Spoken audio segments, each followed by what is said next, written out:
கீழ்கண்ட வாக்கியங்களில் எந்த வாக்கியம் சரியானது அல்ல?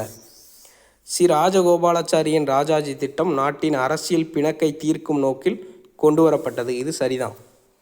1932 நவம்பரில் லண்டனில் 3ஆம் வட்டமேஜை மாநாடு பிரிட்டிஷ் அரசாங்கத்தால் கூட்டப்பட்டது. இதுவும் சரிதான்.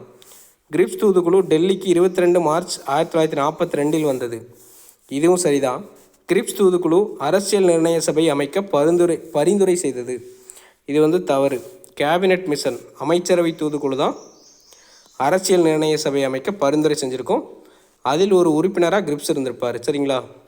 கிரிப்ஸ் தூதுக்குழு அது சொன்னதில்லை. Answer option D. இரண்டாவது கேள்வி பாருங்கள். பின்வரும் வார்த்தைகளை கூறியவர் யார்? இரும்பை உருக்கி எஃகு உருவாக்கி உறுதியான இயந்திரங்களை உருவாக்கு அப்படின்னு சொன்னவர் சுப்பிரமணிய பாரதியார். ஒரு பாடலின் மூலம் சொல்லியிருப்பார். தேங்க்யூ.